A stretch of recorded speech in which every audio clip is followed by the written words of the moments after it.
Tantor Audio, a division of Recorded Books, presents Clinical Applications of the Polyvagal Theory, The Emergence of Polyvagal-Informed Therapies, edited by Stephen W. Porges and Deb Dana, narrated by Joe Hempel. Publisher's Note: this audiobook refers to figures and tables included in the print and e-book editions of the book. Preface: Why Polyvagal Theory was welcomed by therapists. Stephen W. Porges. Polyvagal Theory was unveiled to the scientific community on October 8, 1994. On that date in Atlanta, a polyvagal model with its theoretical implications was introduced in my presidential address to the Society for Psychophysiological Research. A few months later, the theory was disseminated as a publication in the Society's journal, Psychophysiology. The article was titled, "Orienting in a Defensive World, Mammalian Modifications of Our Evolutionary Heritage, a Polyvagal Theory." The title, crafted to cryptically encode several features of the theory, was intended to emphasize that mammals had evolved in a hostile environment in which survival was dependent on their ability to down-regulate states of defense with states of safety and trust, states that supported cooperative behavior and health. The theory, as initially presented, did not propose applications to mental health and psychiatric disorders. The theory was proposed to generate testable hypotheses and to stimulate research expanding our understanding of how the autonomic nervous system influenced mental, behavioral, and physiological processes. Polyvagal theory was generated as an expansive brain-body model that emphasized the bidirectional communication between the brain and the body. The theory, with its strong evolutionary and developmental perspectives, was proposed as a framework to explore links among observable behaviors, psychological processes, and autonomic state. When the theory was initially presented, I was unaware that clinicians would embrace it. I had conceptualized the theory as a structure for generating testable hypotheses within the research community. Consistent with my initial expectations, the theory has had an impact in science and has been cited in several thousand peer-reviewed publications representing several disciplines, including neonatology, obstetrics, anesthesiology, biomedical engineering, internal medicine, psychology, psychiatry, dentistry, human factors, sociology, and philosophy. However, I did not anticipate that the main impact of the theory would be to provide plausible neurophysiological explanations for experiences described by individuals who have experienced trauma. For these individuals, the theory provided an understanding of how, after experiencing life threat, their neural reactions were retuned towards a defensive bias and they lost the resilience to return to a state of safety. Since the first presentation of polyvagal theory, there has been a great interest in applying the theory in clinical practice. This interest greatly expanded with the publication in 2011 by Norton of The Polyvagal Theory, Neurophysiological Foundations of Emotions, Attachment, Communication, and Self-Regulation. The publication of the book provided an opportunity for clinicians to obtain information on the theory that previously was available only through academic and digital libraries. During the 20-plus years since the publication of my presidential address, thousands of scientists have cited the theory in their research. However, more surprising has been the reception by the non-academic clinical world. An inspection of the number of web pages mentioning polyvagal theory is in the tens of thousands, and my talks on YouTube have cumulatively received several 100,000 hits. Moreover, I have been interviewed on several podcasts, including Dr. Drew, Bulletproof Radio, Dharma Cafe, and Shrink Wrap Radio. The turning point for the transition of polyvagal theory from academic research to clinical application occurred on May 21, 1999, when Bessel van der Kolk invited me to talk at his annual Boston Trauma Conference. Bessel structured the program to focus on how neuroscience informed research on trauma. Being naive about trauma and the clinical histories of survivors of trauma, I was unaware that polyvagal theory could provide insights into understanding reactions to trauma and could inform treatment. A critical component of polyvagal theory is focused on the shift in neural regulation of the heart that occurred during vertebrate evolution, especially during the transition from the now extinct primitive reptiles to the first mammals. Through evolution, the neural regulation of the vertebrate autonomic nervous system progressed through 3 global stages, with the third stage being present only in mammals. By the time mammals evolved, all 3 stages were represented. 1. A uniquely mammalian circuit that calmed and cued others to calm. 2. A circuit that supported mobilization behaviors, including the fight or flight system. And 3. An ancient immobilization circuit represented in virtually all vertebrates that was capable of rapidly shutting down behavioral and physiological systems requiring metabolic resources. The mammalian calming circuit involved a vagal pathway as well as neural pathways regulating striated muscles of the face and head. The mobilization system involved the sympathetic nervous system and the adrenals. The ancient shutdown circuit involved a vagal pathway originating from a brainstem area different from the calming vagal pathway. Polyvagal theory provided an understanding of how mammals could shift from an aggressive fight or flight state to a calm state that would promote intimacy and optimize health, growth, and restoration. However, the theory also identified a very ancient defense system that, unlike the fight or flight system, was mediated by a vagal pathway that originated in an area of the brainstem different from the vagal pathway that calmed and down-regulated defense. Thus, the origins of the polyvagal theory were rooted in the neuroanatomical and neurophysiological shifts in the regulation of the vertebrate heart that occurred through evolution. These phylogenetic transitions resulted in mammals having 2 vagal pathways, one related to calm states and social communication, and the other related to an immobilization defense reaction. Within polyvagal theory, the newer mammalian vagal circuit was codified as the social engagement system. This circuit was most accessible during states of trust and safety. Withdrawal of this system enabled the efficient expression of a fight or flight system, while withdrawal of the fight or flight system uncovered an evolutionarily ancient shutdown system.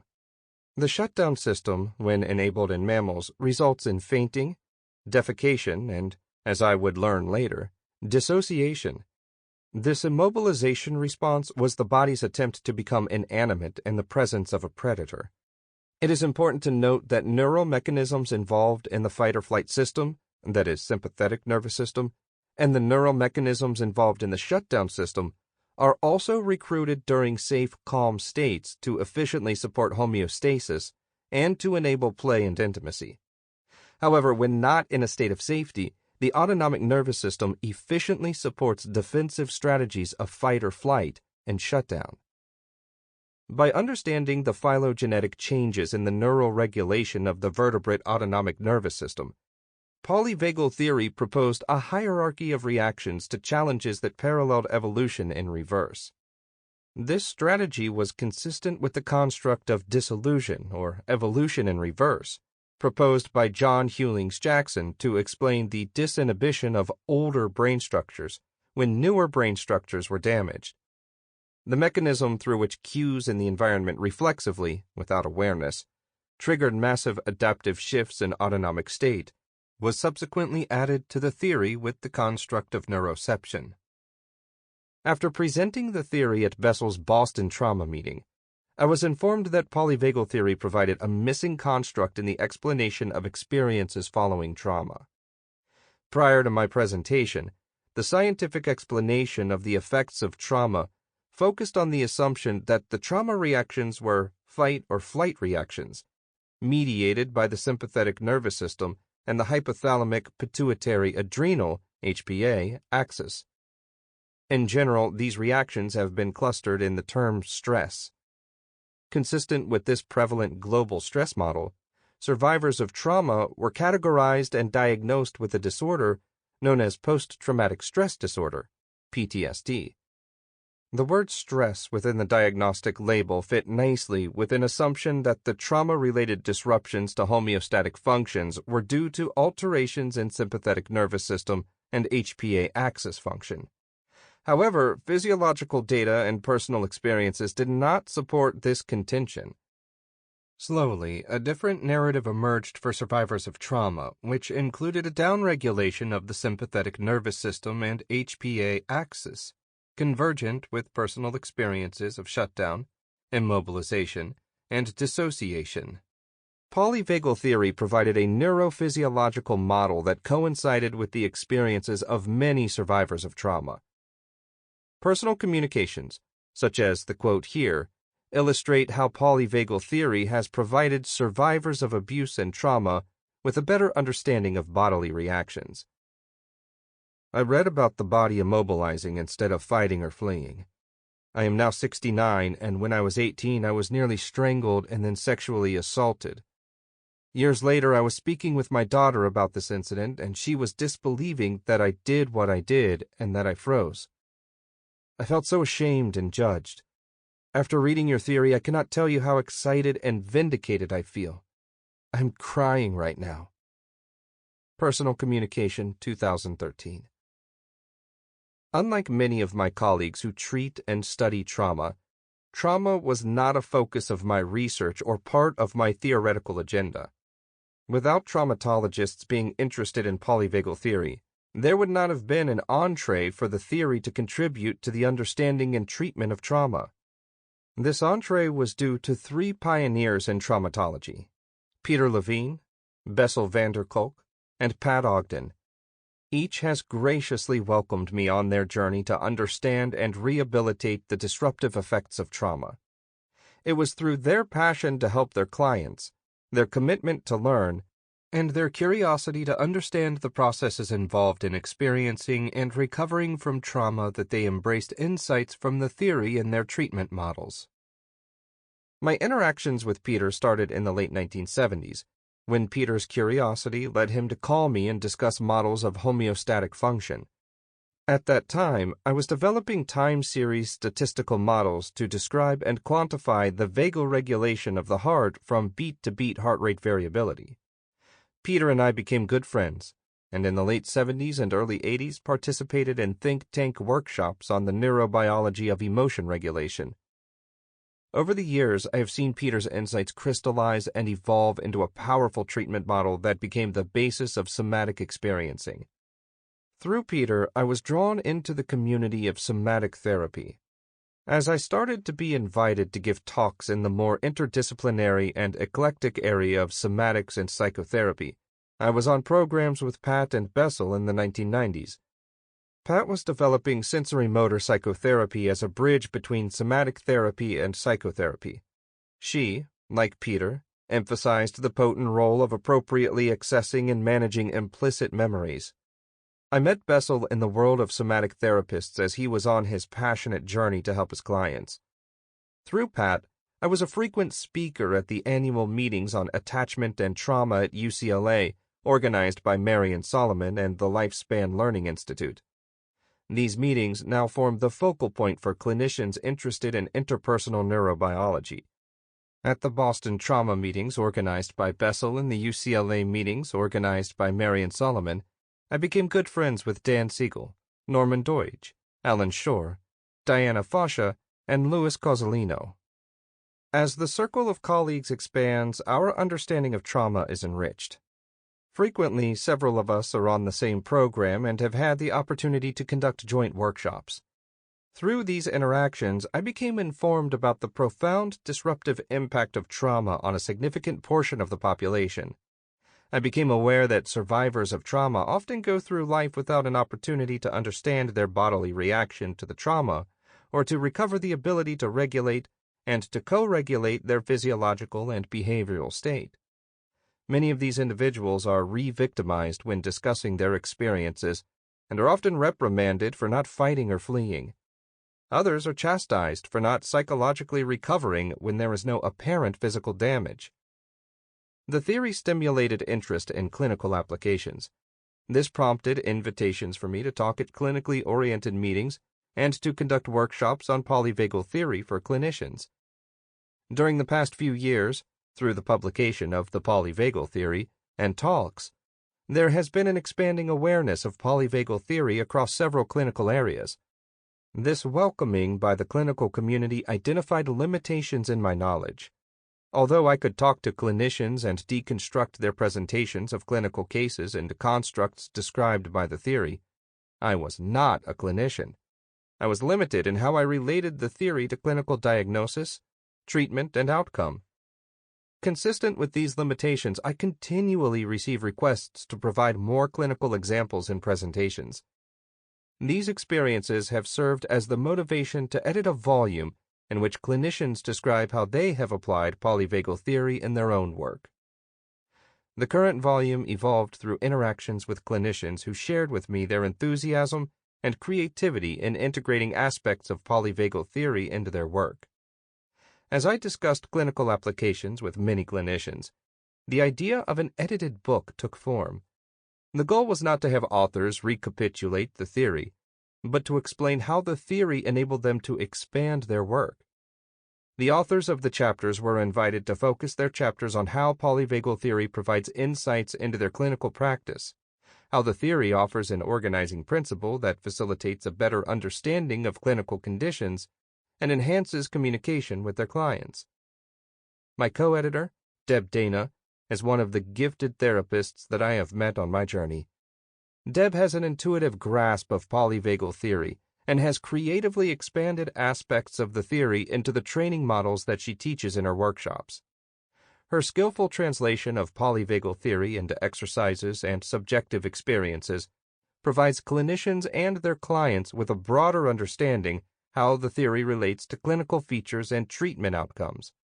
Deb has played a major role in coordinating this volume by providing editorial guidance and support to our authors. As co-editor, she has created a network of insightful and compassionate clinicians who are generating the models and strategies for polyvagal-informed therapies. Following this preface are brief chapters from Peter Levine, Bessel van der Kolk, and Pat Ogden. Peter, Bessel, and Pat have welcomed polyvagal theory into the world of trauma therapy.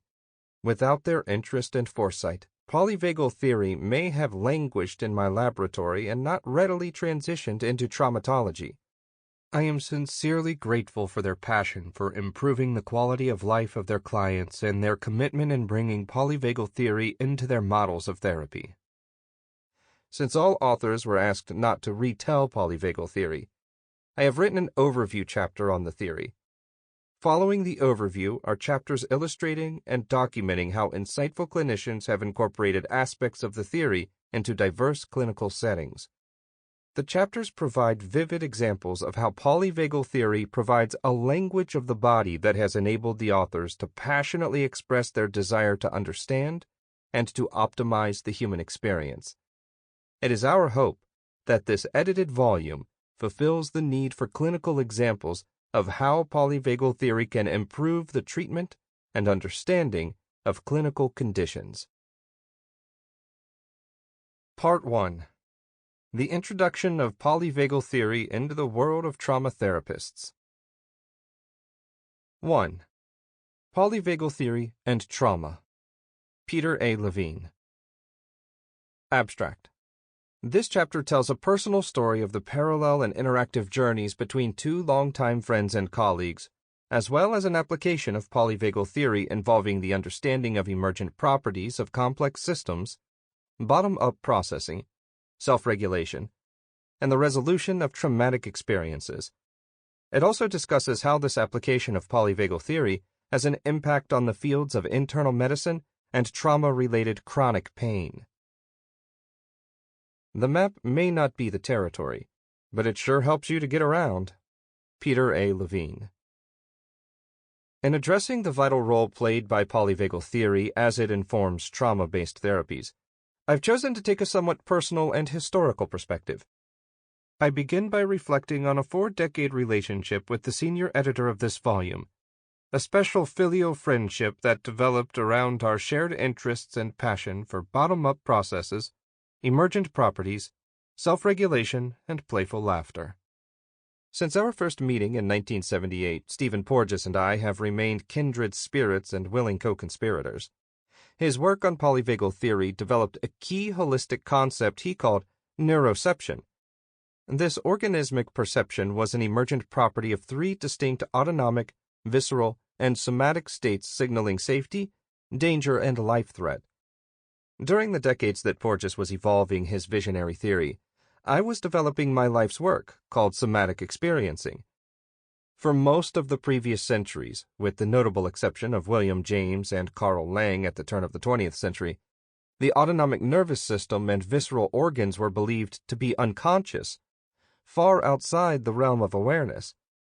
However, it was becoming evident to me that this understanding of internal perception was limited, if not fundamentally incorrect. I learned that not only are people able to become aware of their visceral states, but that cultivating this perception is essential to taming various traumatic and other difficult sensations and emotions, including fear, rage, grief, and shame. Indeed, it became increasingly evident that these problematic affects are derivative of habitual muscular and visceral states. Crucially, in order to change our emotional states, it is first necessary to alter the underlying autonomic, visceral, and kinesthetic sensations. For this transformation, it is essential to develop a reliable interoceptive awareness. Interoception is any sense that is normally stimulated from within the body. This involves numerous sensory receptors in the muscles and in the internal organs.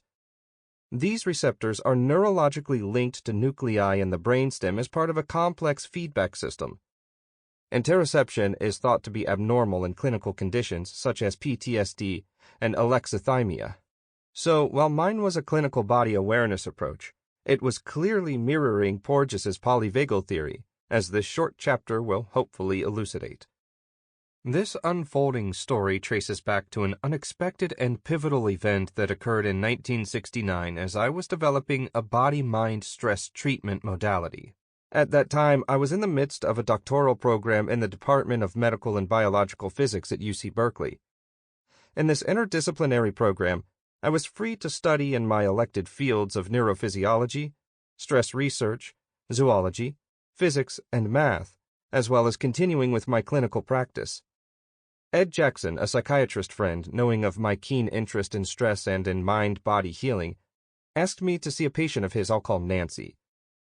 At the time, I had been experimenting with a series of body awareness exercises on a group of 15 people who had significantly elevated blood pressure indicative of chronic sympathetic arousal.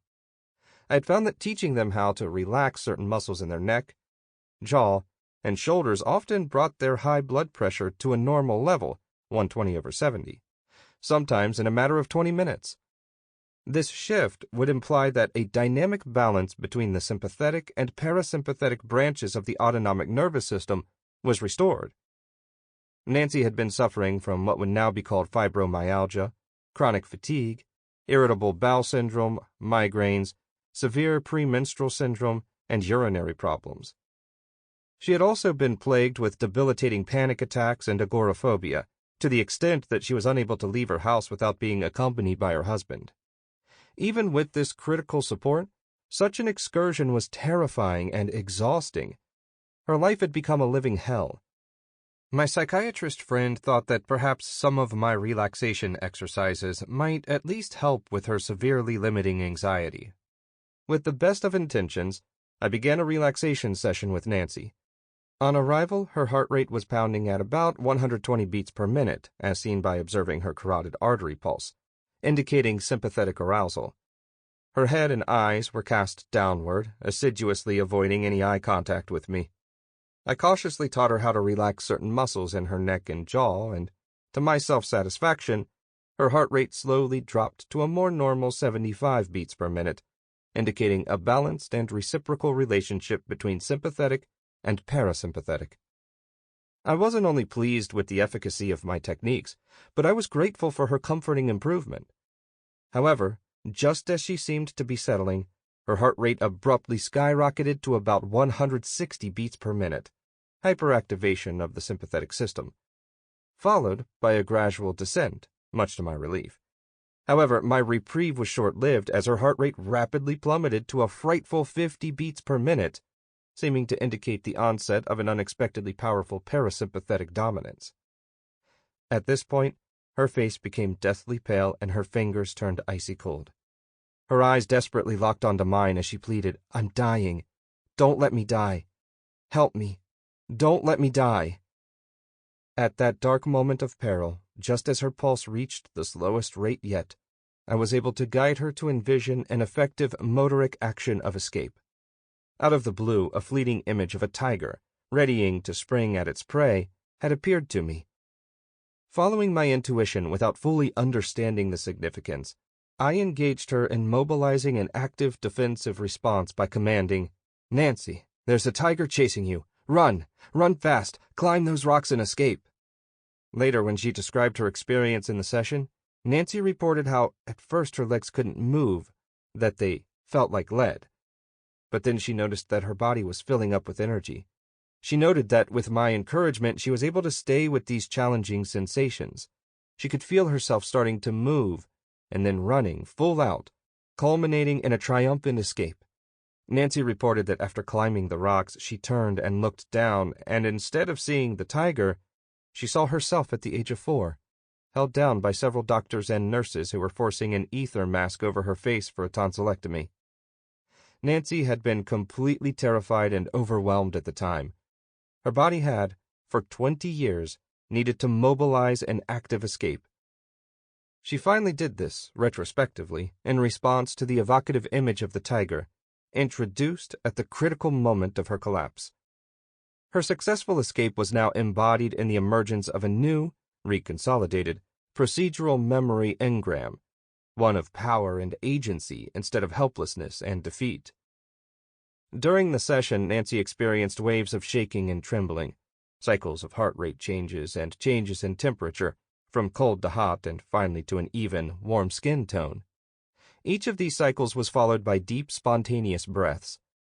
At the end of her session, she opened her eyes and looked toward me, this time without fear and grasping, but rather with the spontaneous delight of mutual connection. As we shared this soft gaze together, she reported that she felt in her body as though she was being held in waves of tingling warmth. We continued with a few more sessions. Afterward, she reported that many of her physical symptoms had resolved or greatly improved, and she was able to resume her doctoral work, ironically, in physiology. Later, at a 2-year follow-up, she had not experienced any further panic attacks and was enjoying exploring the many interesting things that Berkeley had to offer.